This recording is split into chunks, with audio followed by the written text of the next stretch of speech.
The Louie T Network is powered by MusicHead University. MusicHeads, classes in session. Turn me up. Enroll on YouTube now. Link is in the description. Who else could it be but me, your man, Louie T? Welcome to the command post. You know what it is. Post up. Take command. I, of course, am your commander-in-chief, Louie T. Thank you for joining me. So I posted a video last week that I had done in conjunction with Bleacher Report, and it was a 53-man roster projection video. And I gave you my 53-man roster. This is obviously subject to change because I felt like it was too early to do this, but this is what Bleacher Report wanted. They wanted me to project the roster prior to any preseason games taking place, et cetera, et cetera. So it's almost like a before and after, so to speak. So this will give us an opportunity to kind of look back and see what we thought prior to going into the start of the preseason and joint practices, and then how we felt thereafter. I thought that there were some really interesting comments left on this particular video. So I wanted to go through some of those comments. And I also wanted to address one thing in particular. Did you guys know that tomorrow is the first unofficial Deppy being released? So it's funny that we're doing this particular show tonight because tomorrow we'll actually have tangible roster depth chart information to discuss. And obviously it's unofficial and they're going to tell us it doesn't matter. But if it didn't matter at all, why would you then do it? I think the league mandates it. So that's why they do it, because they have to. Again, because the league wants us talking about it, and it's going to work because we're going to talk about that unofficial Deppy when it comes out tomorrow. But nonetheless, it'll give us a sense of where some of these guys are. And one of those players in particular that you guys have mentioned is Percy Butler.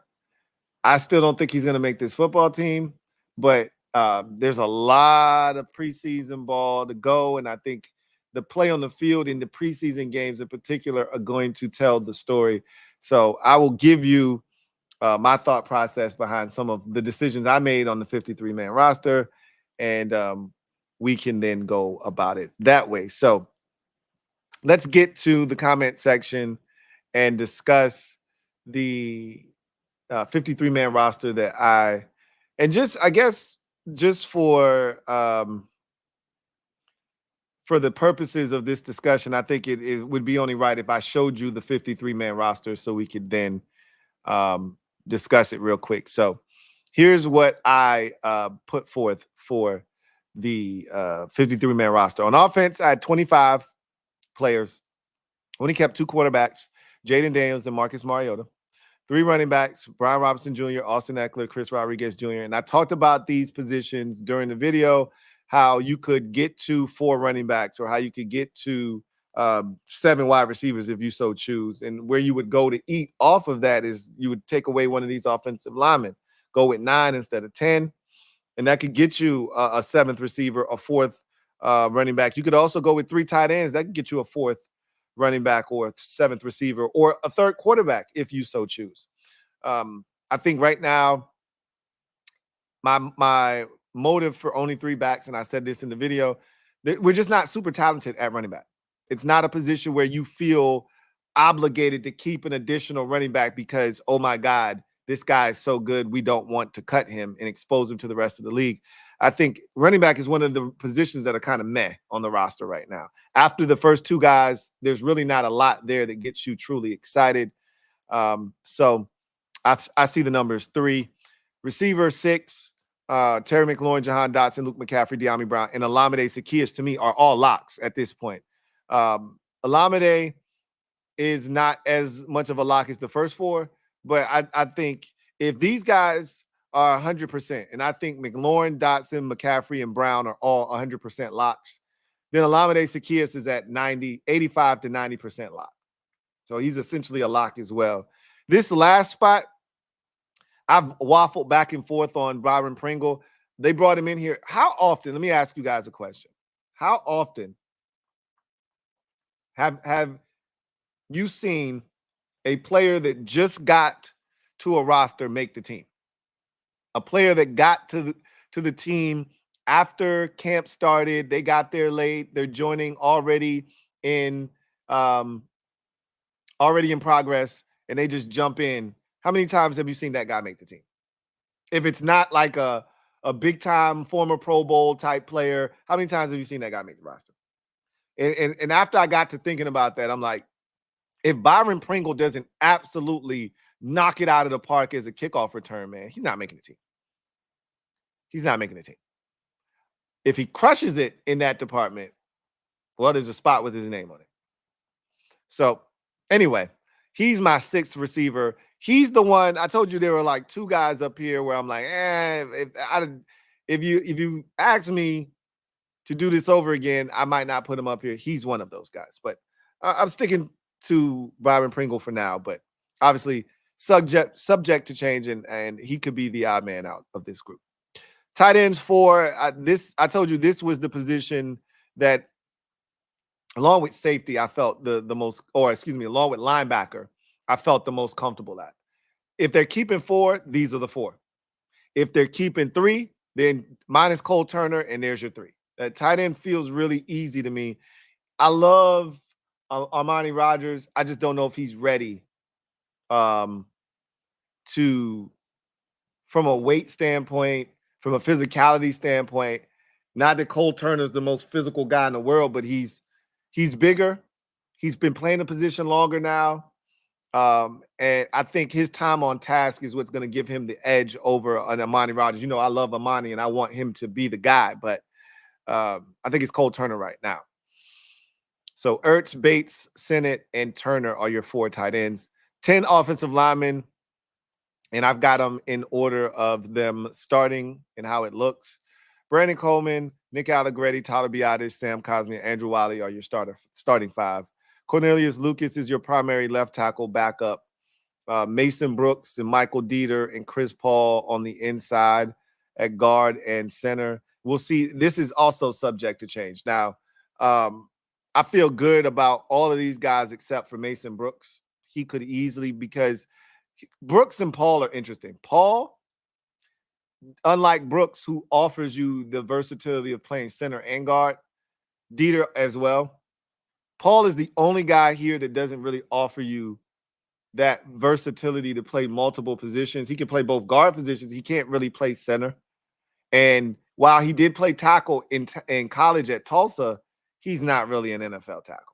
So he's the guy where I look at it and say, if you're really, really hard on versatility and playing multiple spots and having to do that to be a member of this team as a backup, Chris Paul could be the odd man out.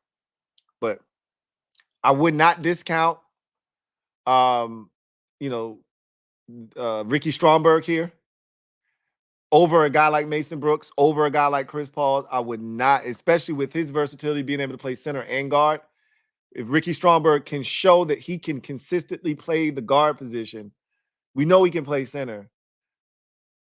He'll be over one of these guys, I believe, because he's more talented than Mason Brooks and Chris Paul.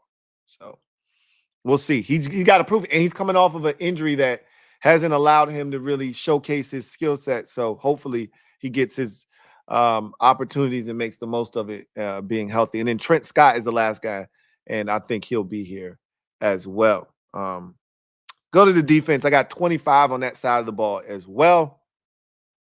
9 defensive linemen. This feels locked in here. If they want to go 8, they can. I don't see them going 8.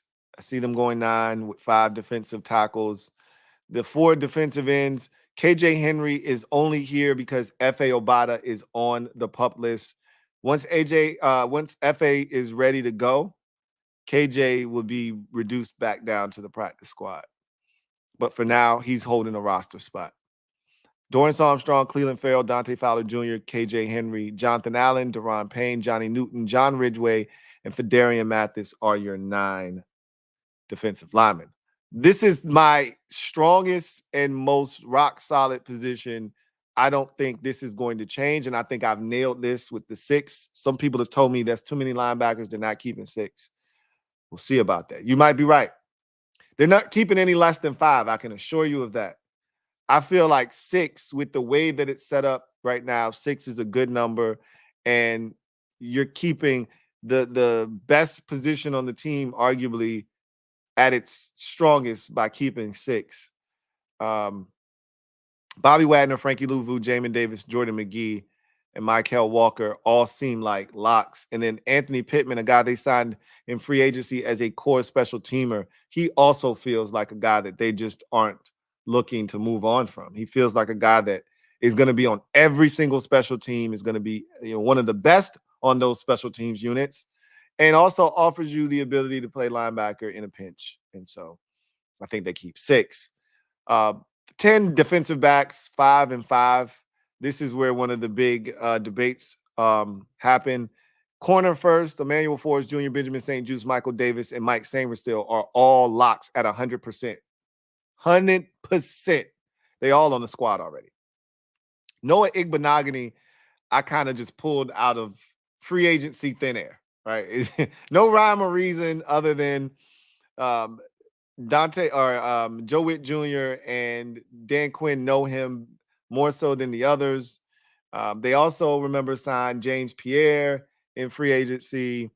There are a bunch of holdovers. One of them just got the axe, here recently in Christian Holmes. But there's still a number of guys out there like Castro Fields and Caillou Blue Kelly, who's been getting cooked in camp to this point. I think it's really between Noah Igbenogany and James Pierre for this last cornerback spot, the 2 guys that they brought in free agency. And I just think they go with the guy that they have the most working experience with, in Noah Igbenogany. They know his strengths. They know his weaknesses. He's a core special teamer. I think they feel comfortable with him. And he's got nickel experience. The only other guy here with nickel experience outside of Mike Sainristil is Benjamin St. Juste. And I don't think anybody else wants to see Benjamin St. Juste back in the slot. So I think Noah Igbenogany gives them a little bit of insurance. Now, it's not great insurance. All right. It's like the general, right? It's not great insurance, but it's insurance at the nickel spot. All right. We'd much rather have State Farm or Geico or Progressive or one of these better insurance companies. But hey, the general is also insurance, and it's better than nothing. That's what Noah Igbenogany provides us with. Okay. And then, but he could easily be swapped out for another name here. And then safety is 5 guys as well. I think this is one of our stronger positions where there's a ton of depth and a ton of talent, but you got to trim it down to 5. You could go 6 here. You could trim off one of these defensive linemen. You could trim off one of the offensive linemen, and you could keep 6. There's a way to get to 6 safeties, and you don't have to make any tough decisions. But right now, I got them making a tough decision. Quan Martin, Jeremy Chin, and Jeremy Reeves are all locks right now. Derek Forrest and Dominique Hampton aren't locks. As a matter of fact, I haven't heard anything about Dominique Hampton this camp. Not a single peep out of that man. Doesn't mean he's not doing what they expect from him. Doesn't mean he's not going to make the team. I just haven't heard anything. That said, I'm not backing down. They drafted him.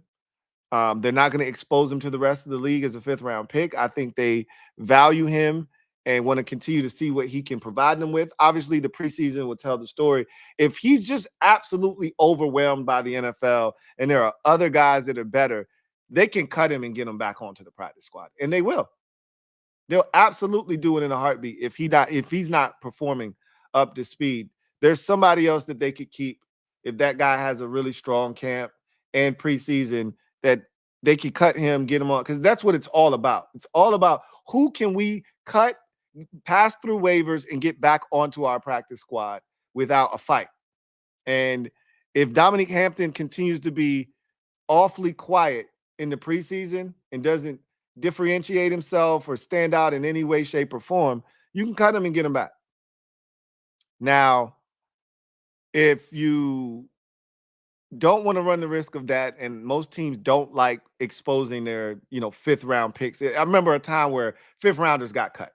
That was routine. Standard operating procedure was to cut your fifth round pick, your fifth, your sixth, your seventh. They never made your squad. Now, fifth rounders make teams. Like, if you, as a fifth round pick, don't make the team, something has gone horribly wrong. A lot of times, not all the time.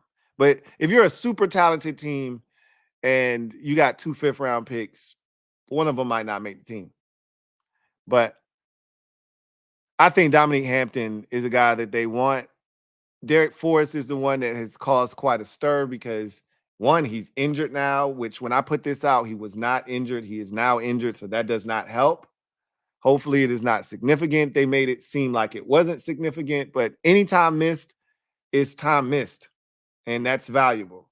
So a lot of people are like, nah, it's going to be Percy Butler that takes his spot. I talked about Percy Butler when they first got here, and I said Percy seems like the kind of player that might fit what it is they want to do because he is so versatile. When he was drafted, he was a guy that we thought could play the nickel. He was a guy that could come down and blitz. He was a guy that could play, away from the line of scrimmage.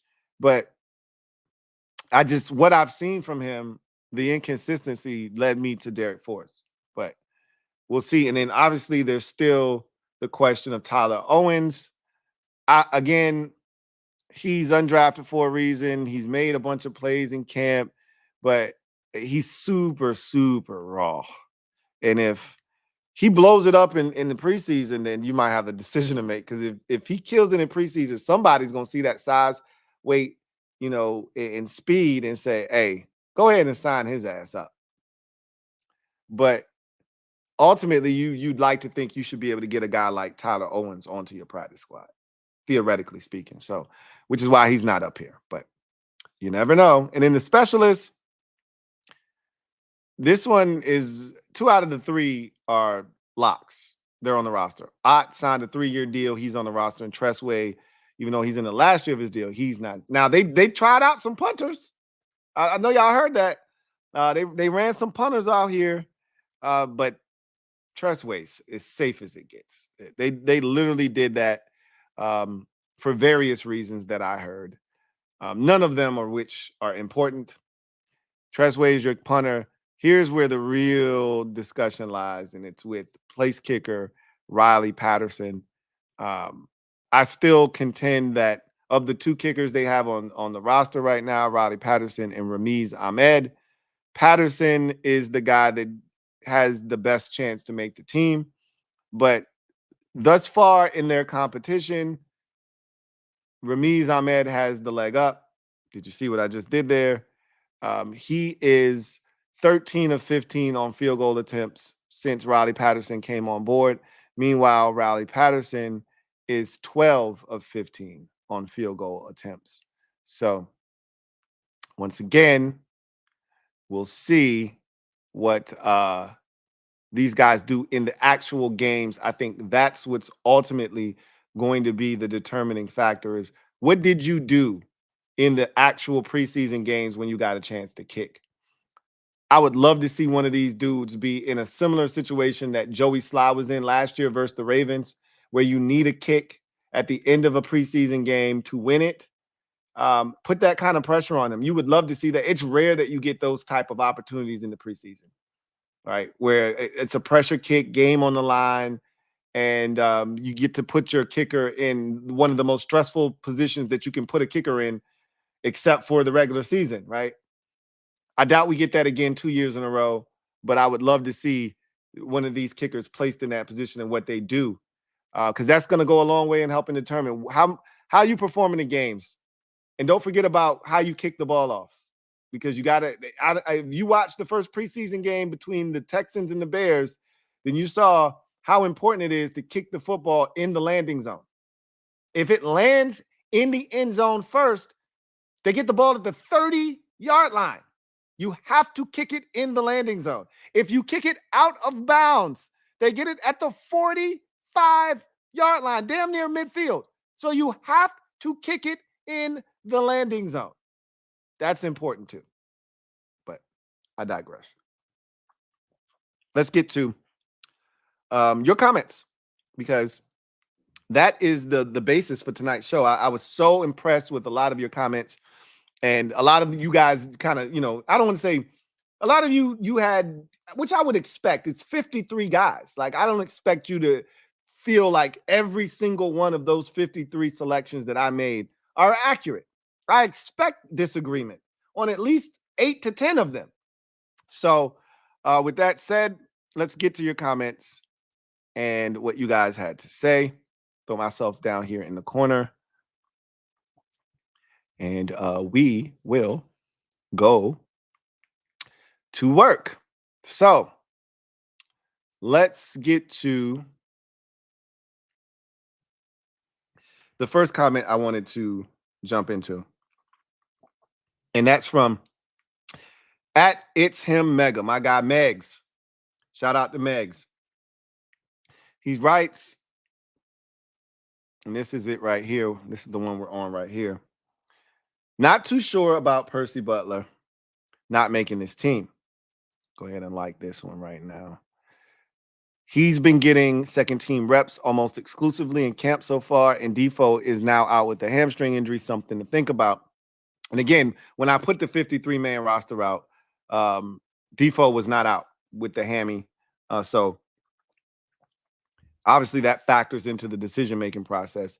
They made it seem like it wasn't serious, but anytime you start talking about hammies with guys that play a skill position, I get nervous. About Percy Butler. So here's my Percy Butler take.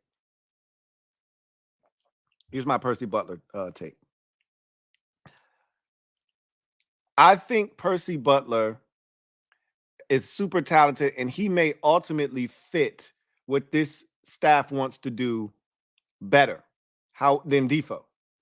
However, we've seen Percy Butler in space. It's not pretty. Hence, I'm a little nervous and apprehensive that once we get to real games in the preseason, I think he'll be exposed. And it's after that exposing that they'll turn to Derek Forrest and say, hey, you want this spot or not? That's my take on this, is if somehow Percy can hide on defense and not take poor angles, not miss tackles, not try to go in there with his shoulder and bump somebody down and have somebody bump off of him, if he can find a way to show value in other areas, because he wasn't very good as a nickel when we put him there before. So that doesn't really strike me as part of his versatility. I see Percy as a guy that can blitz. I see Percy as a guy that has the speed that you want as a free safety. I see Percy as a guy that can come down. He's very aggressive around the line of scrimmage and can be, a guy that can get to the backfield and make some things happen. He just got to take better angles. He's got to be a guy that can break down better and get people on the ground. I didn't see that last year. And because I didn't see that last year, I could see him being a disappointment once we get to these preseason games and they start to see a different light. Because it's easy when you're not really hitting in practice and they're not really taking each other down to the ground for real and they're taking care of each other. It's easy for Percy Butler to look like a superstar. When it gets real and now he's got to take somebody down to the ground, I could see Israel Abaconda putting this man in the blender by, sticking his foot in the ground and Percy Butler flying by him and Israel Abaconda taking off for a 47-yard touchdown run. And Percy Butler had a chance to get him on the ground. So we'll see. But health is huge with Defoe. I agree. If he can't stay healthy, then there can't be a spot with his name on it. Like these two. Moving right along. JLG993 writes, this is a solid roster. My only pushback is John Ridgeway in the 6 linebackers. DQ and Joe didn't see Ridgeway's value in Dallas. I don't see why we would keep him, and I can't imagine DQ keeping 6 linebackers. So I will admit I don't know DQ's track record and history of how many linebackers he likes to keep. And as far as Ridgeway not cutting it in Dallas, you can't use that as a reason why he won't cut it here in Washington. They could have loved Ridgeway in Dallas and just didn't have a roster spot for him. They wanted him on the practice squad. It's not like they just discarded him and say, anybody around the league want him, take him. We don't want him. They tried to get him on the practice squad and we snatched him up, right? It could have just been as simple as a numbers game. They, you know that they like him light and athletic and all that good stuff. Well, I think in this defense, with the guys we already have, there's still always value in a guy that can stop the run, that can plug up and take two. DQ talked about that. Like Ridgeway can do that. He can eat two guys, pause. In terms of the rain game, he can take on two blockers and hold up at the point of attack. And if he's doing that and allowing these linebackers to run free and make plays, there's value in John Ridgeway being here. So I don't look at what happened with him in Dallas and use that as a reason why he can't make this team, because Dallas had a different roster than we did. So that that doesn't bother me. Now the 6, is that excessive? Maybe 6 linebackers is excessive. I'll admit the number probably should be more around 5, but 6 is not a crazy number at the linebacker positions. Teams keep 6 linebackers all the time. Now, does Joe Witt Jr. and Dan Quinn want to keep 6 linebackers here in Washington? I think for this roster where it is, I think 6 linebackers make sense. Again, if you want to trim off some fat and you want to add it somewhere else, say safety, say wide receiver, say quarterback, and you want to keep a 3rd quarterback, sure, you can go to the linebacker position for it. I think you're more likely to go to the offensive line or defensive line before you go to linebacker, but we'll see. This was a good follow-up comment by TBG Debo 5240, who says, excuse me, maybe it wasn't they didn't value him in Dallas. Maybe they just liked another guy more than they liked him. Exactly. Our roster isn't close to the roster Dallas had the past few years, so he could make it over a couple of guys if he impresses. That's pretty much how I feel. We don't know what the situation was in Dallas when he got cut. They were way more talented than what we are right now. So you can't necessarily say that just because he didn't make it in Dallas and that they didn't like him and he doesn't have a chance here.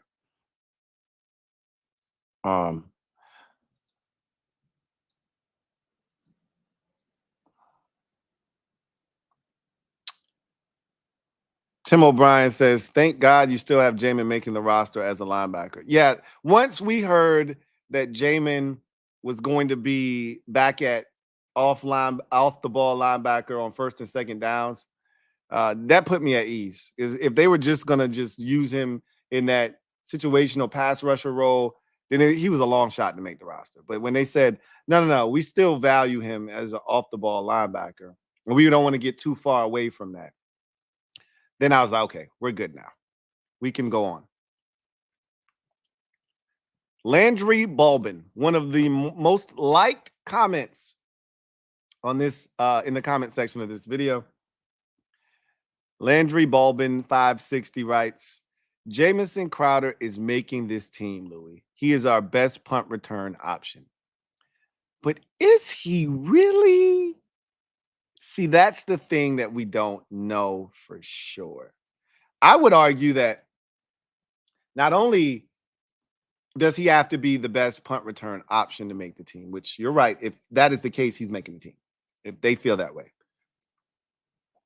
But he's also got to show that he is by far and away, unequivocally, the best receiver, non-special teams receiver that there is on the back end of the roster. Because when's the last time you saw Jamison Crowder run down and make a tackle on special teams? When's the last time you've seen Jamison Crowder run down and down a punt on special teams? Let me tell you the last time. Never. You've never seen Jamison Crowder go down and make a tackle on special teams. You've never seen Jamison Crowder run down and down a punt inside the 5-yard line. And you won't. because that's not what Jamison Crowder does. I'm not telling you he's not on special teams. I'm just telling you he's not a primary special teams defender. Okay, you can live without Jamison Crowder on special teams, which makes him expendable if he's not returning punts. Here's the problem. There are other guys on this roster that can play the receiver position just as good, if not better, than Jamison Crowder. All right, and that's subject to debate. Some of you are like, who? Mitchell Tinsley, I think, is a better receiver at this point of Jamison Crowder's career than Jamison Crowder is. I think Mitchell Tinsley can get open. I think he, has better ball skills at this point of his career. He's more athletic at this point of his career, and he's younger. I think there's a lot more upside with Mitchell Tinsley as a wide receiver than Jamison Crowder. Mitchell Tinsley is a better special teams player. Dan Quinn has already mentioned that in his press conference, that they've seen more from Mitchell Tinsley as a special teams player than they have a receiver, and he's made plays in camp as a receiver. So, to me, what it boils down to is, can Crowder carve out a niche for himself? And they brought him back. It's not like they inherited Jamison Crowder. They signed him to a one-year deal because they saw value in him as a punt returner and a receiver. Here's the problem. Mike Sainristil is emerging as one of the better return men on this roster. Olamide Zaccheaus was brought here with the purpose of returning punts in mind. So again, if there are other options available for punt returning duties with guys that are already going to be on the roster, are you okay with dedicating a roster spot to a guy who doesn't necessarily serve a purpose as a punt returner and isn't going to really move the needle on special teams? Because if you keep Bryson Tremaine, at least he's going to move the needle on special teams. If you keep Byron Pringle, he's a fiend on special teams. He's going to move the needle. If you keep Mitchell Tinsley, he can go down and help you on special teams, but he's a better receiver than Jamison Crowder, I think, at this point. And I could be wrong about that, and I know that's debatable, and I'm willing to listen to that debate. It just feels like Crowder is the odd man out if, this is a big if there are better options, or at least one better option as a punt returner on this team. And I think there may be two better options at this current juncture. So Crowder seems expendable to me. He seems expendable at this point. Ronald Tillman says, I like most of what you did. I disagree with the number of defensive tackles and linebackers. I would subtract Mathis and Davis from what has been reported. Looks like the defensive staff likes Butler over Forrest. So subtracting Mathis and Davis would free up 2 roster spots to put elsewhere. I still think Fedarian Mathis has a chance to carve out a niche for himself.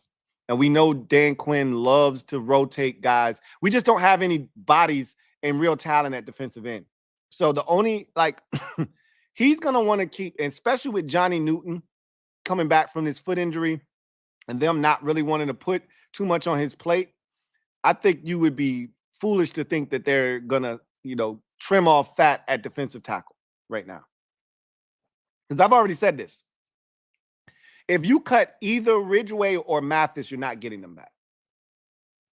I just think there's going to be another team around the league that sees Fedarian Mathis, former second-round pick, and we could laugh about him being a former second-round pick. But somebody's going to say former second-round pick, went to Alabama, he's got some talent, maybe he just needs to change the scenery, and they kick the tires. Ridgeway is a bona fide run stopper. Somebody's going to look at him and say, hey, we could use help stopping the run. We'll take him. You don't want him. I just don't see how discarding any of those guys right now makes a ton of sense for Washington. Davis feels safe. But you never know. He just doesn't feel like a guy that's on the chopping block. I just don't see the purpose. I don't see the benefit of cutting Jamin Davis. What do you gain by cutting him? And keeping Anthony Pittman? What do you gain by doing that? I don't see the purpose behind doing that. And we'll find out about Butler over Force. Right now, I think you guys are right about that. I think when the games happen, they're going to have a different perspective of Percy Butler. But Force has to be healthy. He has to be healthy. Best ability is availability.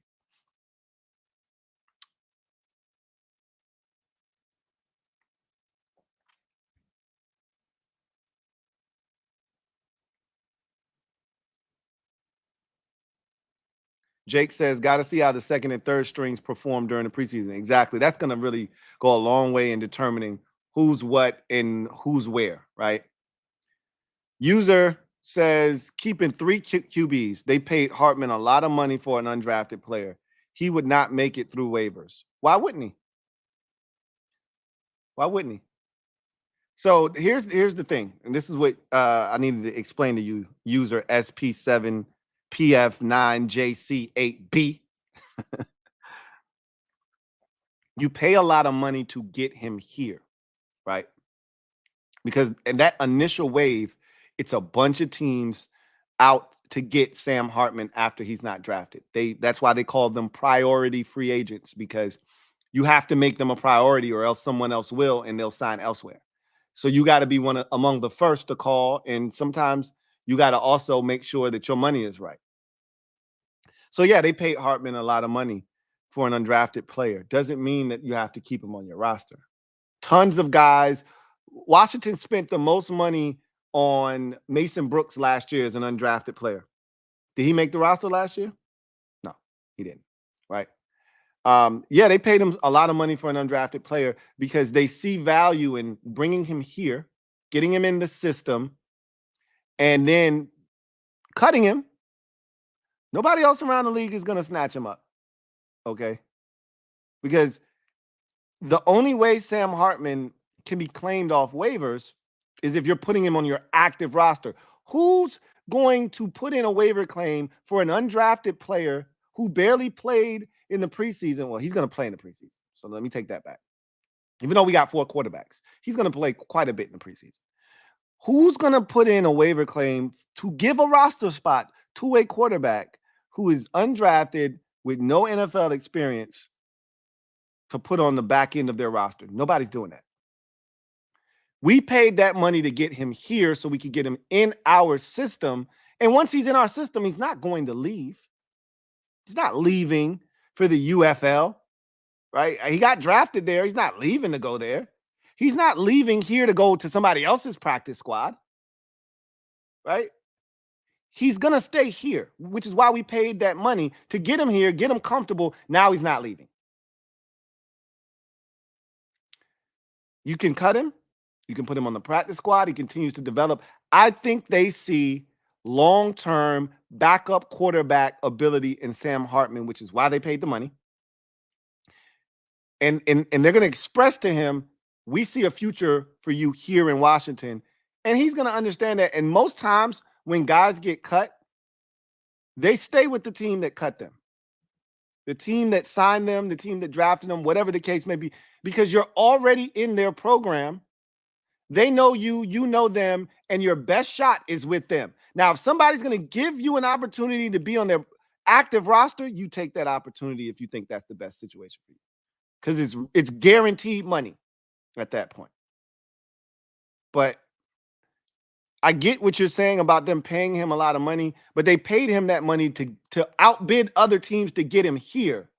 They never saw Sam Hartman as the backup to Jaden Daniels in his rookie season. It's not like they paid him that kind of money because they thought he was a backup in year one. They paid him that money to get him here, get him in their system, get him on their team so that when they end up cutting him, he's comfortable. This is home for him. He doesn't want to go anywhere else, and he's going to stay. So I disagree with 3 quarterbacks. They could keep 3. It's not out of the realm of possibility. There's ways that you can get to 3 quarterbacks by trimming off fat at other positions, i.e. offensive line, defensive line, and even like someone said, linebacker. I just don't see the value when you got a Marcus Mariota. this isn't a situation of Sam Howell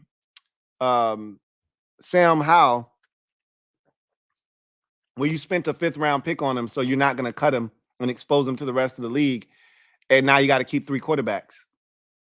This isn't that. You got your veteran already in Marcus Mariota. You keep, they probably would love to keep both Jeff Driscoll and Sam Hartman on the practice squad, but the likelihood is Jeff Driscoll, who's a proven NFL backup, he'll probably get snatched up by somebody, more likely than not. If he doesn't, you'd love to have both of them on your practice squad, because theoretically speaking, you don't want Sam Hartman to be one play away from seeing the field at all. You want him on the practice squad the entire year without the chance of him even having to see the field. Because if Sam Hartman is in, you're screwed. Your season's done, right? At least if, Jeff Driscoll gets in there, you can still fight like hell.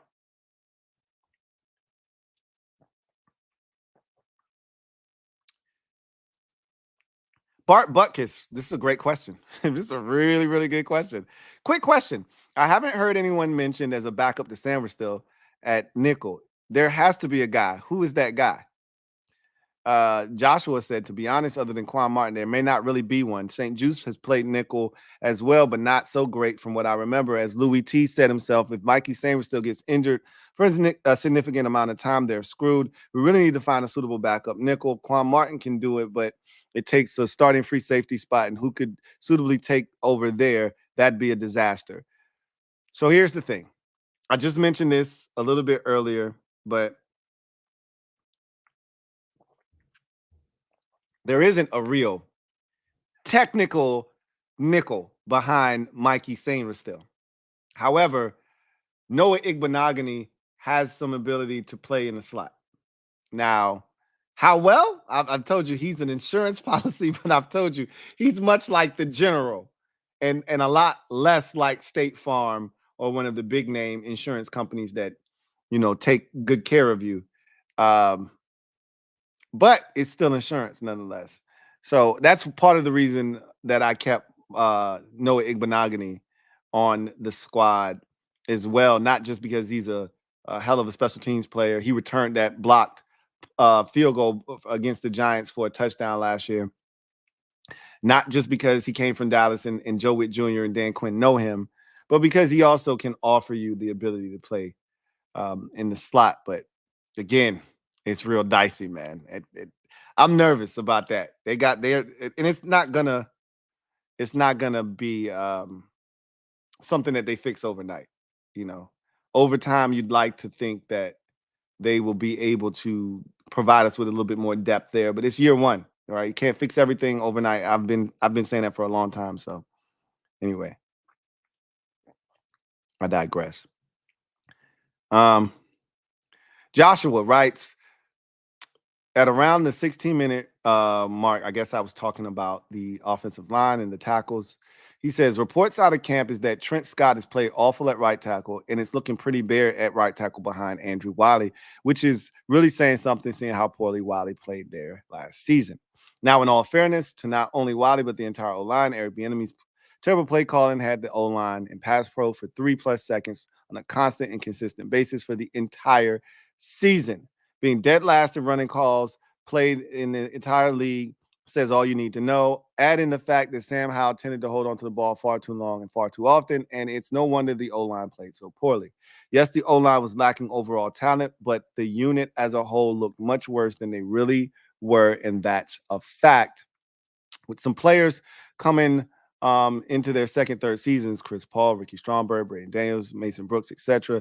Several free agents, Tyler Biadasz, Nick Allegretti, and the draftee Brandon Coleman, along with a hell of a more balanced and improved play calling schemes with more quick passing run plays. I see an improved O-line without a doubt.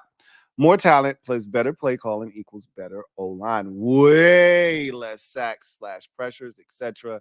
I haven't even mentioned the fact that the major improvements at the starting quarterback position, and that's yet another big reason for the improvement. The tight ends and running backs all pass pro run block well, which is a big help as well. The blocking will be fine. Not a dominant top 10 unit overall, but much better than last season. I tend to agree with all of that. I've been saying much of that in terms of I don't think this line is going to be as bad as people think. I'm not telling you it's going to be great. I'm not telling you that it's going to boast, 2 or 3 Pro Bowl guys or fringe Pro Bowlers. You got one in Cosme, and that's probably it. But I think they can get the job done, similar to 2012, right? That said, Trent Scott, don't know. I can't confirm that he's played awful at right tackle. I can tell you this much. We had some shuffling going on the offensive line in practice on Sunday. There was no Andrew Wiley in the team's drills. There was no Sam Cosme. And guess who played right tackle? Trent Scott. And if he was playing so poorly, they wouldn't have put him out there, right? So I think Trent Scott is fine. He's no world beater, but you need depth at tackle in this league, and you need 4 tackles. You need 4. To get through an entire NFL season, you need a bare minimum of 4 tackles. We have 4 tackles. I don't see them cutting Trent Scott to do what exactly at tackle at that point. So, yeah, Trent Scott's making his team as far as I'm concerned, but we'll see. Landry Baldwin says, he said, also, even though I like Defoe more than Percy, Defoe has been working with the 3s. They like Percy Butler more. Percy has been working with the 2s. Sometimes that can be misleading, but no, I'm going to grant you that. If it's clear that Percy Butler's running with the 2s and Defoe's working with the 3s, then clearly they like Percy Butler more right now. But I'm going to contend, and I'm going to stand 10 toes down on this. And if I'm wrong and I have to offer up a 00, I will. But I think I hope Percy looks better, because I've talked about coaching being a big part of why some of these guys didn't look very good in the past. And Percy could be at the top of the pile. That's my new phrase now that I got from Dan Quinn. With one of these coaches, we always steal phrases from them that they say all the time, right? The one I'm stealing from Dan is top of the pile. And to go. I don't know if you realize that he says to go a lot. You're like, yeah, he's got the speed to go. That's his thing. I might drop a to go in there on y'all every so often, but I'm gonna be hitting you. I'm gonna be hitting y'all with a bunch of top of the piles from the left, from the right, uppercuts. Y'all go get that top of the pile. You be like, God damn, Louie T, stop saying that shit. now you gonna be clocking Dan when he says that shit, because I'm gonna be saying it so much. I'm gonna make y'all hate top of the pile like y'all hate positional flex. Coyote 4848 says, after yesterday's practice, Scott is likely on the outside looking in. He went 0 for 4 on indie drills. Look, here's my thought process. If Trenton Scott is playing meaningful snaps for you, you are in trouble. Okay? Doesn't mean you cut him, because guess what? It ain't much better out there on the streets if you're looking for a 4th best tackle. Okay? Other teams are going to disregard the stuff that isn't performing well for them. So all you're doing is swapping out your shit that don't work for somebody else's shit that don't work. Now, again, somebody else's shit that don't work there might work fine here, but I'm just saying, you're not going to find a Cornelius Lucas type tackle just wandering the streets this time of the year, even after cuts. It's not likely, okay? So I think Trent Scott is fine. He may not be here after this season, and I wouldn't promote him to be here, next season. But for this year, for where we are, again, he shouldn't be seeing the field anyway. If he is, something's gone horribly wrong. So I still like Trent Scott.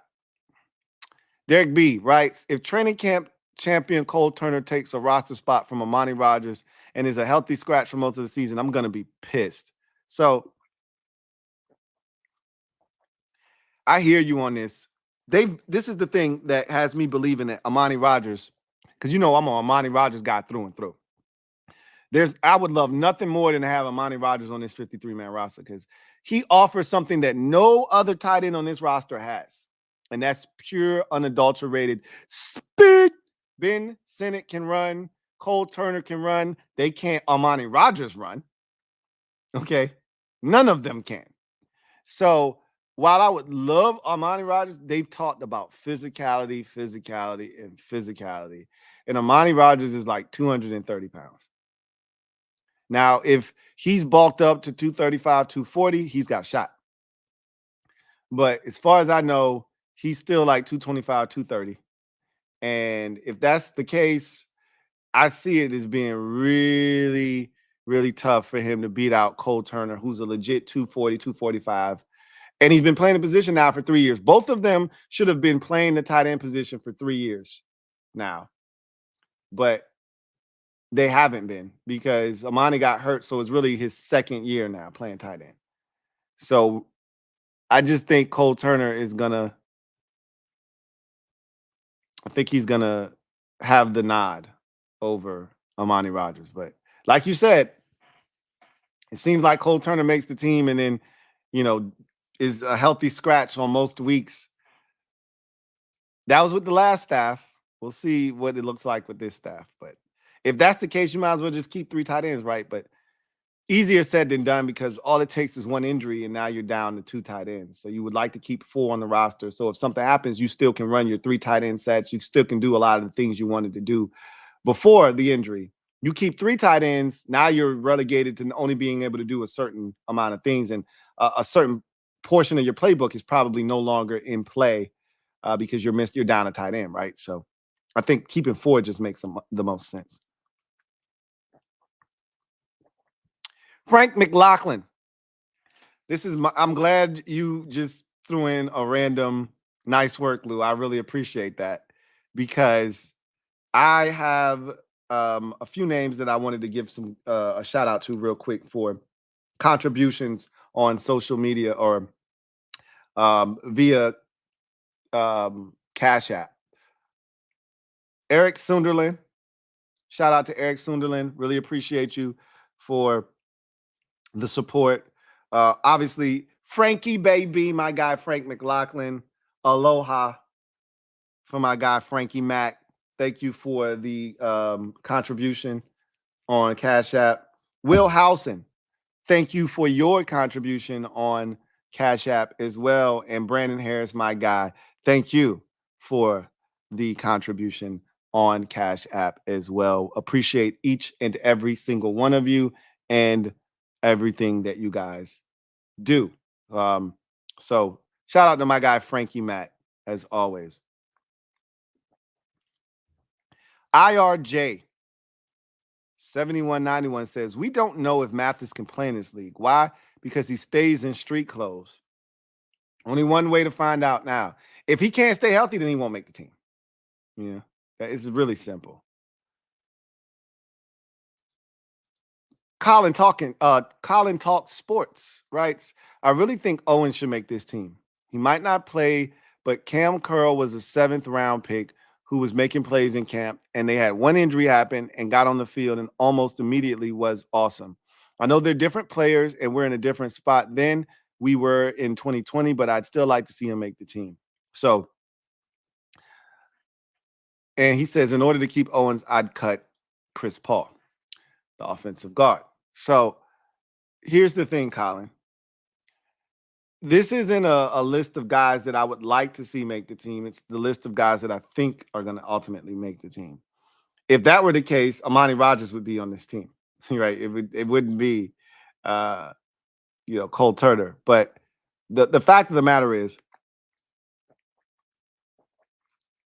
while Tyler Owens has been very impressive in terms of playmaking ability in camp, he's still running with the threes. He is still extremely raw. He's still got a long way to go before he can contribute in any other fashion other than special teams. And so there's no roster spot for that. Like, there's no reason to put a guy, on the roster that you don't have to. unless you fear that you're going to lose him, and you don't want to. And again, you're more inclined to reserve a roster spot for a guy you spent resources on, meaning a draft pick, than you are a guy that the whole league passed on 7 times. All 32 teams, including Washington, passed on Tyler Owens 7 times. Not everybody had 7 picks, I'm aware. But the entire league spoke and said, nah, we good on him. So now, after the draft is over, and this is the thing that people don't consider when you think about your stuff, is most teams are in the same predicament that we're in. They're cutting guys that they want back. I don't want your stuff that you had in camp that didn't work. I want to keep my stuff that I had in camp this whole time that didn't work, but I went on the practice squad. So while, teams will search the waiver wire to see if somebody cut a 6th round pick, a 7th, a 6th, or a 5th round pick. Yeah, I'm scouring the waiver wires to see, hey, we had a 6th round grade on this dude. He was a 7th round pick because we didn't have any 6th or 7th round picks. Our last pick came in the 5th round. We had a 6th round grade on this dude. You cut him. Shit, we could use him. Right? Clearly, I'm not saying nobody had a draftable grade on Tyler Owens, but nobody took him. So, generally how this works is if you got an undrafted guy on your roster and he plays well, but you don't have a roster spot for him, you cut him, you put him on the practice squad, and you continue to work with him. And more likely than not, nobody's coming for your stuff. Tyler Owens has looked good in camp. Nobody's coming for Tyler Owens. More likely than not. Again, all it takes is one. I've said that many times, but the likelihood is nobody's coming for your undrafted stuff. Now you cut a 5th round pick, you cut a 6th. Like if you cut Dominique Hampton, somebody might be like, yo, I had a 6th round grade on that kid. You took him in the 5th round. You cutting him, I'll take him. So that's how we got John Ridgway. Cowboys spent a 5th round pick on him, I believe. They cut him. We didn't have any depth at defensive tackle. We snagged him up. That's how it generally goes. It's usually not your undrafted stuff that gets snatched up. It's the guy that you spent a 5th, 6th, or 7th round pick on that you cut, that another team says, oh, word? You don't want him? We'll take him. So I don't think you got to keep him on the roster right now. Because really you want guys that can help right now. Tyler Owens can't help right now other than special teams. All the rest of those safeties can help. Maybe not Dominique Hampton, but you spent a draft pick on him. So that gives him a little bit more. Again, assuming all things are equal. They've talked competition. And so I'm not going to allow Dominique Hampton's draft status to alter the competition moniker that they've been pushing. If that is true, that competition is the name of the game, if Dominique Hampton, who I have not heard his name not a single time, doesn't mean he's not performing well or he's below expectations, he might just be going, and treading water, playing well, doing fine, just nothing that stands out. But as long as he's doing that and he's not disappointing them, there's a roster spot with his name on it. But if he's playing well below their standards and Tyler Owens is murdering him across the board, then you should be able to cut your 5th round pick, Dominique Hampton, in exchange for Tyler Owens, because you got to cut the guy that you think you can get back on your practice squad that'll be here in favor of a guy that might get snatched up. You just got to make that decision. Which one matters to you the most? Because theoretically speaking, Owens and Hampton are the same guy for them in their scheme. They're the Jeremy Chin replacement. It's supposed to be Dominique Hampton because he's the most polished. He's the more polished of the two. Man spent 6 years in college football. So he's the more polished of the two. But if he can't cut it, they're both 6'2", 220 pounds or so, 215, 220, 225, somewhere in that neighborhood. They're both athletically gifted. Obviously, Owens more so than Hampton, but they're both athletically gifted and they're both similar in the sense that they're cut from that Jeremy Chin mold of safety where you're a hybrid linebacker that can come up and be physical. I think Hampton's a little bit more adept away from the line of scrimmage in coverage than Owens is at this point. But again, I don't see Owens making his team, not yet, at least. Isaiah writes, don't think they keep 6 linebackers. Everything else looks pretty good. It'd be very, very close to what I had. Hashtag raise hail.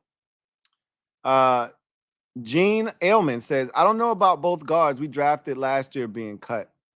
This, you got to remember, Gene, is this group had nothing to do with those guards and centers. The guard and the center. You're talking about Braden Daniels and Ricky Stromberg. They had nothing to do with both of those dudes being drafted. Nothing. So they could give 2 shits about either one of those dudes making the team. Now, I will say, in your defense, Gene, I think you're right about Ricky Stromberg. If I had to say one of them makes this team, it might be Ricky Stromberg. And I could see him making his football team, by the way. Andrew Scholl writes,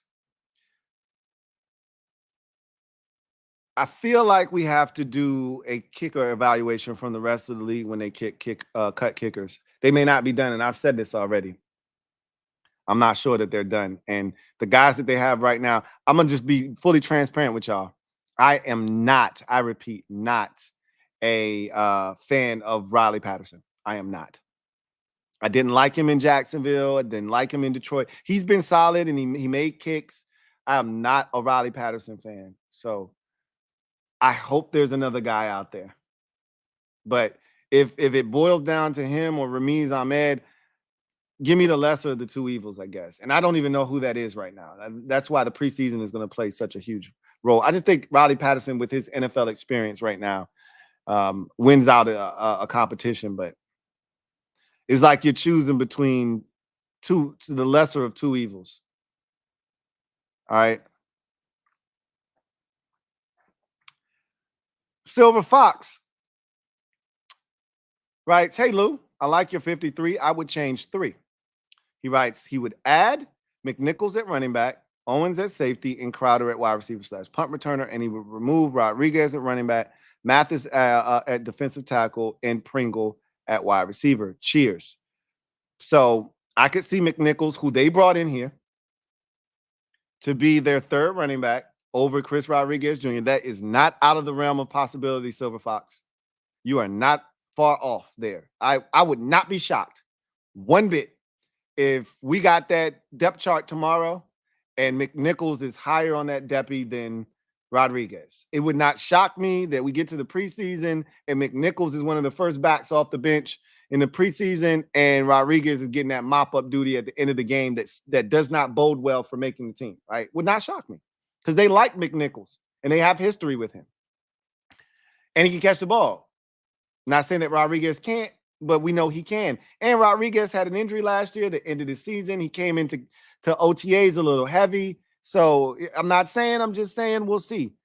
Owens at safety, we just talked about that. I don't see him making this squad this season, but I won't rule anything out.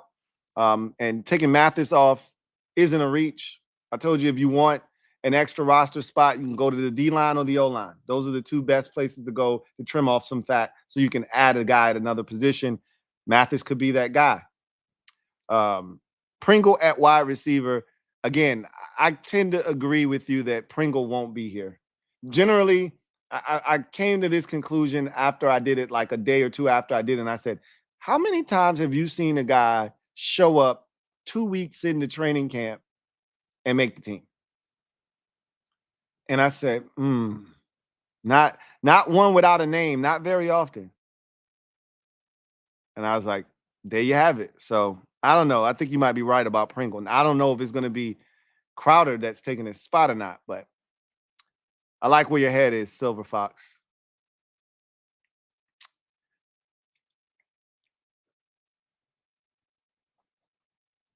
See Kai Boy, right?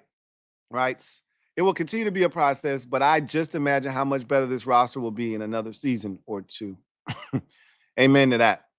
Amen to that. So that was you guys' comments. A lot of interesting comments there that I thought deserved a discussion. So that unofficial deppy that they put out tomorrow might prompt me to go live tomorrow night, because I was just going to do a podcast tomorrow night. Obviously, I don't know if there's practice, tomorrow or not. But, I'm going to do a podcast because the Bears training camp is tomorrow. But maybe I bump that to Wednesday instead. And we go over the unofficial deppy. I might do it during the day if there's practice tomorrow. And I find it hard to believe that they're going to practice tomorrow and then go to New Jersey. I'm thinking they're going to head to New Jersey. And the only practices that take place this week are the joint practices. So my guess is you will not have practice again tomorrow. The unofficial deppy will drop tomorrow. And then you'll have the joint practices Wednesday, Thursday. And then, Friday you're off. And then Saturday you have a game. But we'll see what happens. Anyway, let's get to the comment section. See what you guys have to say before we get out of here. Money Shot 217. Thank you for the super chat. Greatly appreciate you. Who writes, Trent Scott will be our starting right tackle and DeForest will be cut. He running with threes. Trent Scott will not be our starting right tackle. I don't see that happening at all.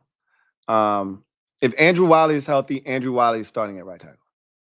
So that's the key. If he is healthy, I think they're going to take all the precautionary steps to make sure that happens, especially if you see the way that they're handling guys like Johnny Newton and John Allen and, not wanting to rush those guys back. We'll see.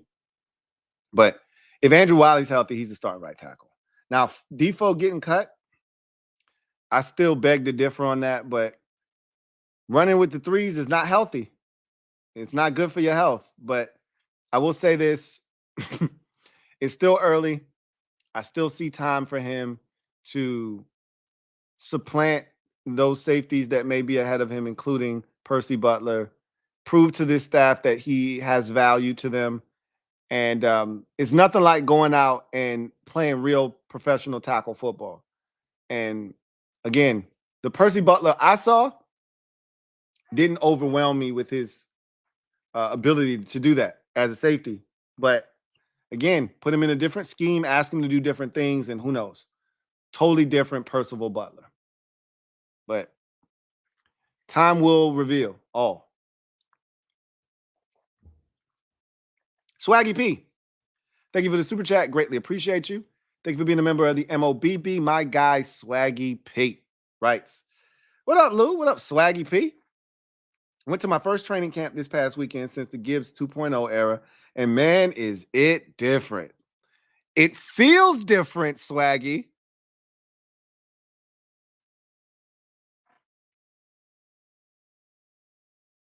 Because it is different, Swaggy. The energy and vibes are different with this team, and can't wait to see how the culture translates to the field. You know what has been striking me? I haven't been out there, and I take your word for it. And I love all of the comments and all of the different messages that people have been sending me who have gone to practice, telling me about this, that, and I love hearing all of it because it gives me a sense of like you said, the energy and the vibe out there. Just seeing the videos and the different photos of practice and how many people out there and Wale's out there, and you just see the energy just being different. And it's not like that KD wasn't there last year. KD was in the stands last year, all that good stuff. But it's just a different energy this year than, dare I say ever before. Like,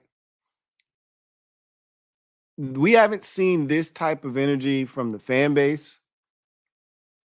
We haven't seen this kind of life since before Daniel Snyder got here. Not 2012, not 05, not Gibbs 2.0. Before Snyder got here, in order to get this kind of excitement in training camp, this kind of turnout, you got to go back to prior to Dan Snyder taking over the team. Maybe 2000 when Deion Sanders, and that was early Snyder before we knew he was an F up. And he was going to tank this organization. Maybe, just maybe, 2000, after the playoff season that ended with the, muffed field goal, and, you thought you had a chance to go to the NFC Championship game. We should have won that game. That shit still hurts to this day, not beating Tampa in 99, because that was the last real shot that I thought we had of making it to the Super Bowl in 99. We really could have beaten, I don't know if we would have beaten the greatest show on turf, but I would have loved to have seen us give it a run. That's for damn sure.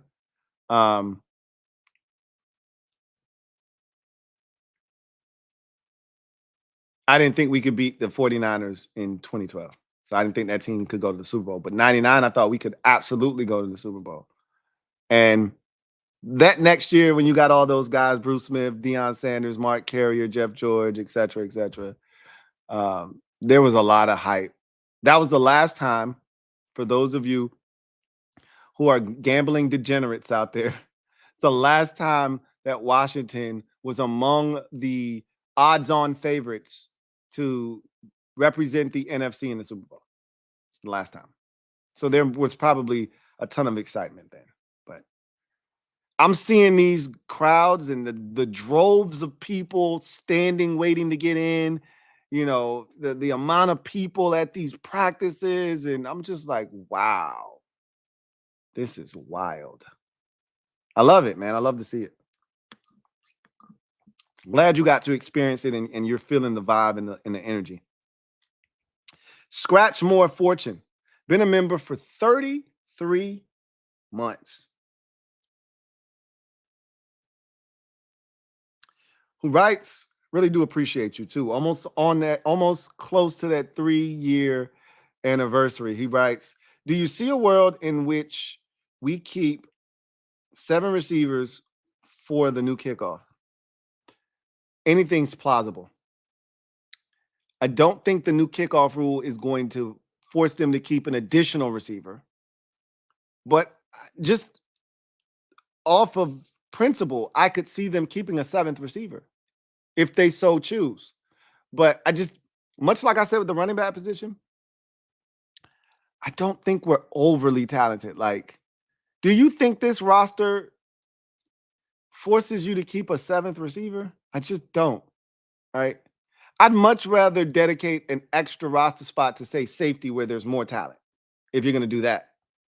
You get my drift? I'd rather keep 5 tight ends and not cut Amani Rodgers and subject him to, the rest of the league, where if I saw Amani Rodgers from 2 years ago, if I'm who did we play in week 1? Jacksonville Jaguars. And I remember him catching that tight end screen and hauling ass on my defense for like a gain of 29, 26, whatever it was. If I remember that from 2 years ago, and I'm like, yo, they just cut that kid, I'm going to get his ass. Like, I don't know what Jacksonville has at tight end, but he's not Evan Ingram. He's not that damn fast, but he ain't that far away either. So I'd much rather divulge that pick, that roster spot, to a position where the talent is greater and you got some real tough decisions to make. To me, receiver, there's tough decisions to make on the back end, but it's not because you're like, oh my God, what are we going to do if we got to cut Mitchell Tinsley or Bryson? You'll get those guys back on the practice squad. Mitchell Tinsley might get signed by somebody else. He might. If he does, good for him.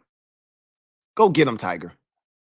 But I'm not losing any sleep because somebody signed Mitchell Tinsley and claimed him off waivers. Bryson Tremaine should be back. If you want to bring back Davion Davis, knock yourself out. Kaz Allen ain't going nowhere.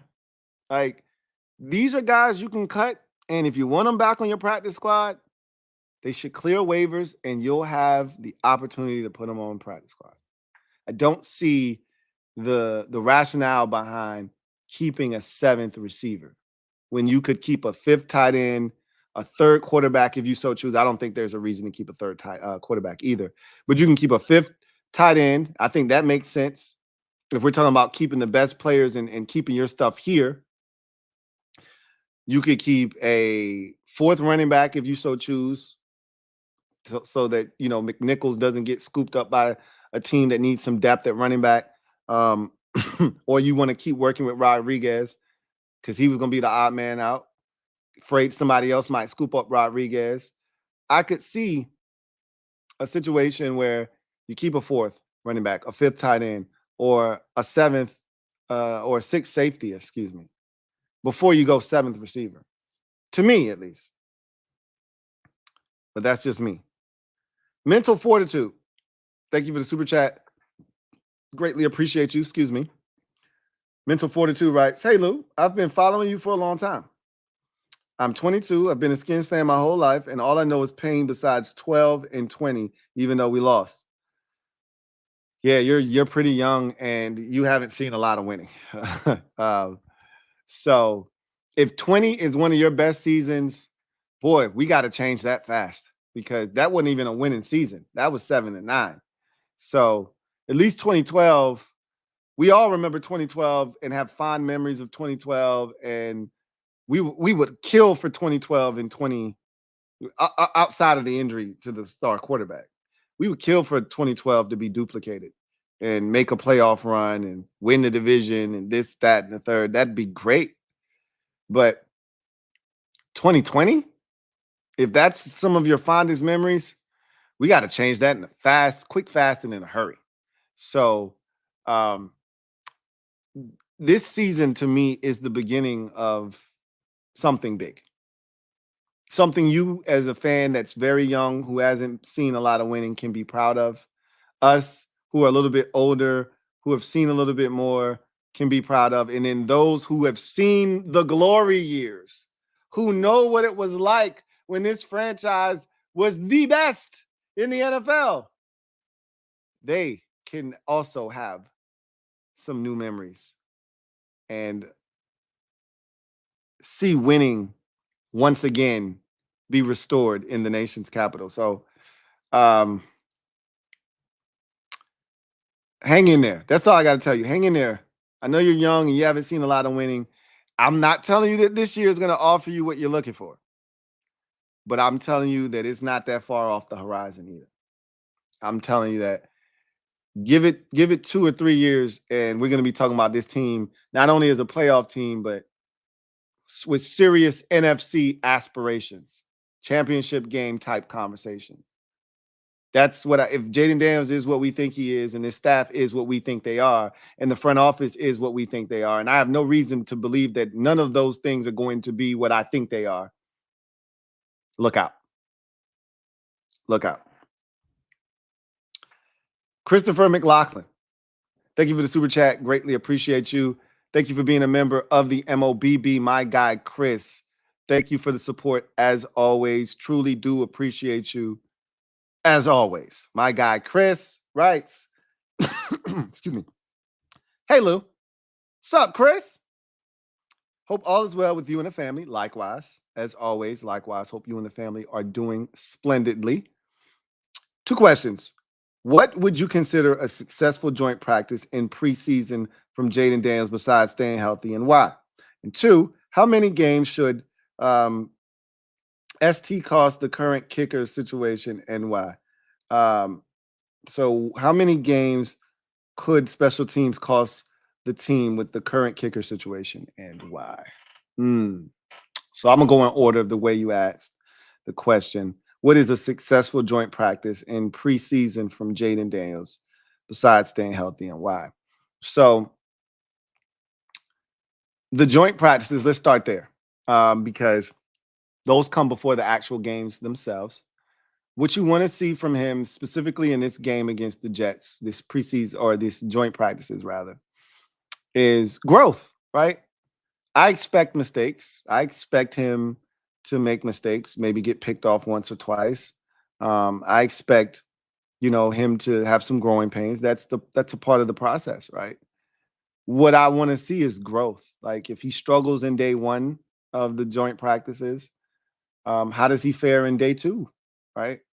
Or if he struggles in the joint practices in general, how does he do against the Dolphins the following week, right? Learn from your mistakes. Granted, it's a different defense, different personnel, et cetera, et cetera. Still, learn. And that's what he talked about. He talked about learning from his mistakes, growing and getting better. I want to see him go out there and no matter what happens, confidently run the offense. Confidently go out there and execute, right? And now if it turns into a turnover or a mistake, so be it. Shit happens. On to the next one. But my goal for him is to go out there. I want to see him be protected. Give him the time that he needs to be able to process what's going on in front of him and get rid of the football. So I'm putting the onus on the offensive line to not make him feel like shit's collapsing in front of him and like, oh hell. If this is any indication of what this is gonna be, I'm in trouble. You don't want Jaden Daniels feeling like that after one practice or two practices. So give him time, allow him to be comfortable back there, run the football, do all the things that take pressure off of him. And then just want to see him complete the football, run the offense, make smart decisions, that sort of thing.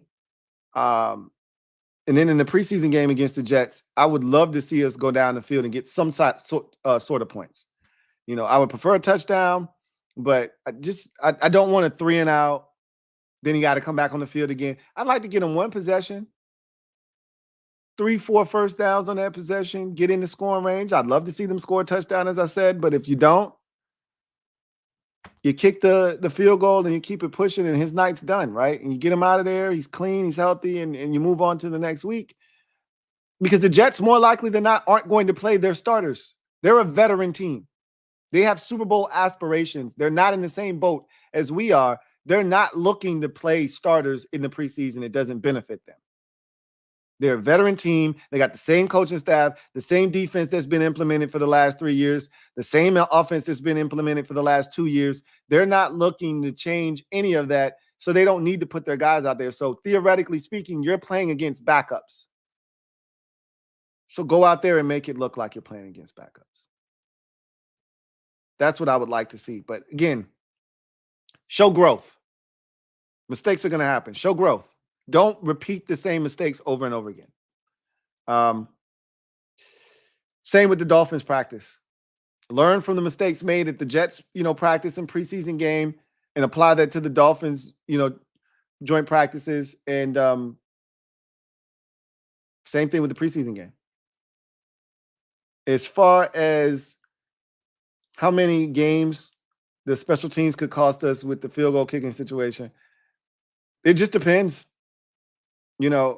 Right now in my mind's eye, until the offense shows me that there's some sort of juggernaut or the defense says, yeah, we're that dominant like you think, but not only are we dominant, we creating turnovers and short fields for the offense. Unless something like that transpires where we're scoring more than what we've been scoring, I'm just going to assume that we're going to be offensively challenged. And to that end, if your special teams unit, but specifically your place kicking situation is not solidified and rock solid, you're going to lose 2 or 3 games behind that. When you don't score points, it means you're playing in tight ball games. And if you're playing defense and you can't kick the football through the uprights, you're going to lose some games that you had a chance to win. So with our situation being what it is, I'll put the number at 2. I'll put the over under at 2. What says you guys out there? I'm setting the over-under at 2 games lost to special teams malpractice, specifically field goal kicking. What says you?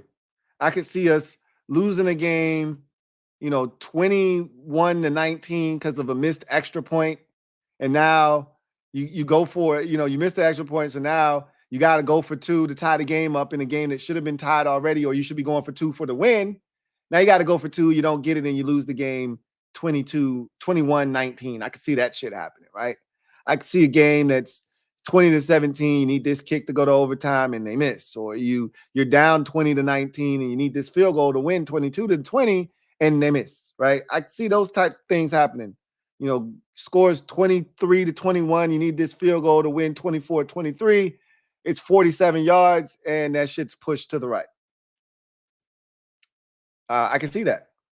But, again, a lot of time between now and then, but I'm going to put it at 2. I'm going to put it at 2 games. Put it at 2. Mental Fortitude. Thank you for the super chat. Greatly appreciate you. Double up. Thank you for doubling up. Who writes, being a fan during these years have been hard, but I feel the change from the front office to the high-profile players willing to sign with us. We are coming. And the beauty of what you've endured as a 22-year-old is you didn't endure all of it. You're not as hardened as some of these fans who have seen just how trifling things have been for the past quarter of a century. You haven't even been live a quarter of a century, so you didn't ingest all of this foolishness for 25 years. So while you haven't seen a lot of winning, you haven't seen as much losing as you could have seen had you, been alive a little bit longer. So I love the fact that while you've seen a lot of losing, you didn't see as much as you could have, and you're here in enough time to where they can turn this around and you can see winning a lot sooner than a lot of us have. We had to endure a lot of losing to get to where we are now. And it's changing. You can see it. You can feel it. It's real. And there are a lot of people that are still like, man, I want to believe, but I just can't. And I'm like, I get it. But I'm telling you, it's different. It's different this time. It feels different because it is different, right? Gilberto Martinez. Thank you for the super chat. Greatly appreciate you. Thank you for being a member of the MOBB. Gilberto writes, what's up, Lou? What's up, Gilberto? Only recently came across your channel. Any way to learn more on your history and life outside of Washington football? The podcast is where you can do that at. The podcast is where you can do. I'm glad you're here, man. I'm so glad you found my channel. Spread the word. You got more Washington Commander fans out there like yourself that might not have been exposed to me. Spread the word. A lot of good content coming out of this channel. And you're going to be along for a hell of a ride this season, but I'm so glad to have you on board. And yeah, I mean, I've talked about a lot of my situation, my life, and life experiences and philosophical beliefs and things of that nature. A lot of that takes place on the podcast. Try not to inject too much of that here on this platform because that's what my podcast is for, where I basically talk about football. It's mostly football, but I talk about whatever on that platform. So I would tell you the LouieTeeNetwork podcast is where you can get a little bit more of that from. But in any event, so glad to have you on board, Gilberto, and I look forward to having a great season with you, man. This is going to be a fun season. I'm excited. I was saying this on the podcast earlier today. I am so jacked up for this season. I'm so desperate right now that I can't wait till Thursday to watch Patriots and Panthers. That's a horrible preseason game. But I'll be edge of my seat, waiting to see what Drake May looks like, edge of my seat to see if Bryce Young's going to get out there with this new head coach and what that revamped offensive line and skill position group, even though they won't have their second-round wide receiver in the mix. Or I think they took him at the end of the first round. I think they traded up into the back end of the first round to take Xavier Legette. But either way, he's injured, and I think he's going to miss either the entire preseason or the first 2 games or whatever the case may be. But I can't wait to watch that. And I think my excitement for this season is a byproduct of me just being so excited for Washington's upcoming season. I haven't been this excited about a Washington season in a long time. Like I was excited about last year and Eric Bieniemy and Sam Howell, and I was excited the year before with Carson Wentz, but there still was a black cloud hovering over the organization each of the last 2 seasons. Not as much last year, but I knew Rivera was a dead end. Jack Del Rio, dead end. That whole staff was a dead end for the most part.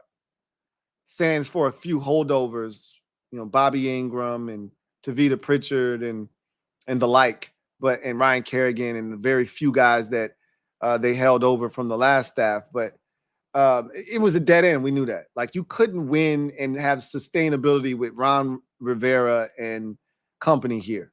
So it didn't feel like something that was sustainable, even if there was some sort of success. This feels different. And I'm more hyped this year. I think, again, I haven't been this hyped for a season since 2016. 2015, I was really looking forward to what 16 was going to look like, because offensively, I felt like we were unstoppable. And if we could just get some sort of defense and some sort of consistency with our kicking game, which you asked me, Chris, how many games I think we could lose due to special teams. 2016 is a prime example of a team that should have made it to the playoffs but didn't make it because of their field goal kicking situation. We should have beat the Bengals in London, and we should have beat the Lions. And we lost both of those games because we didn't make kicks. And you could argue we probably could have beat the Cowboys. I still don't think we would have beat them. They were the better team. But you had 2 missed field goals on Thanksgiving that year, too, in that shootout against Dallas. I don't think we would have scored enough points. But that's no here nor there. The bottom line is special teams and field goal kicking in particular can hinder you if you're going to play a bunch of close ball games, which I think we will. But ultimately, when it's all said and done, I haven't been this excited for a season since 2016, man. And I'm more excited this year than I was going into 2016 because, again, I was hoping to catch lightning in a bottle back in 16 and somehow win despite having an owner that you knew you weren't going to be able to sustain winning with. I'm not doing that now. This is a real operation that you can win football games with on a consistent basis for the next 10 to 12 years if things go the way that I envision them going. And they've set a hell of a foundation. All we got to do is get this quarterback right. I swear, if we get this quarterback right, oh shit, here we come. Look out. Here we mother effing come. That'll be a sight for sore eyes. Jeremiah, been a member for 24 months. Look at that. 2-year anniversary. Shout out to Jeremiah. I'm 21 and 2012 was the best, so I'm ready. Hashtag BSCW. Yes. So many of you young fans, I'm so happy for this opportunity that you guys are going to receive as fans. Because I wouldn't wish the last 25 years on anyone. You know, every in that 25-year span, we had a carrot dangled in front of us every so often to keep us engaged. 05, 07, 12, 15, 20. But there was never any, you see, there were no back-to-back years in there. There was never any consistency. There was never any franchise quarterback other than 12 that you could latch on to and say, hey, this guy gives us a chance into the future. It was always some flash in the pan, had to win 5 in a row, had to win 7 in a row to backdoor your way into the postseason. And outside of 15, which that still was a get hot late. It wasn't backdoor because we won the division. But the others, 12, wasn't a backdoor either. But you had to win 7 in a row to make that happen, right? It's not like you were good all season long. So this feels sustainable. And if you're a young fan like yourself or like Mental Fortitude who have endured lots and lots and lots of losing, and that's really all you really know outside of one season that was a flash in the pan with Robert Griffin III back in 2012, buckle your seatbelt. This is what I'll tell you. Buckle your seatbelt. You're in for an incredible ride over the next 5 years. If Jaden Daniels is the man for the job. If he's the right guy, look out. You guys are in for a treat. If not, all bets are off. At that point, you're kind of back in the same position that we just found ourselves in. But I'm not speaking that into existence, and I don't see that happening. So anyway, I digress. You guys, get out of here. If you haven't already done so, please do me a favor, hit the like button. Over 320 of you out there, yet we only have 104 likes. We can do so much better than that. Hit the like button on your way out. If you have not subscribed to the channel, please subscribe to the Louie T Network for more great content. Turn on your notification bell so you don't miss a thing, because we're going to be turning it up and it's going to get hot and heavy on the channel. For those of you who are just getting here, it gets busy. Your man gets busy this time of the year. From here all the way till next May, it's about to be crazy on the channel. But really, it gets real busy from August all the way to February. It gets crazy. So looking forward to chopping it up with you guys.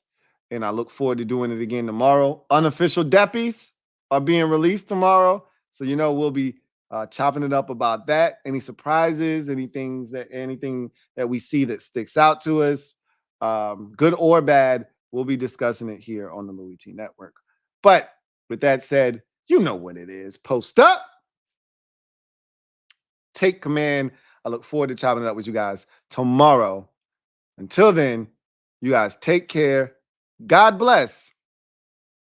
And good night.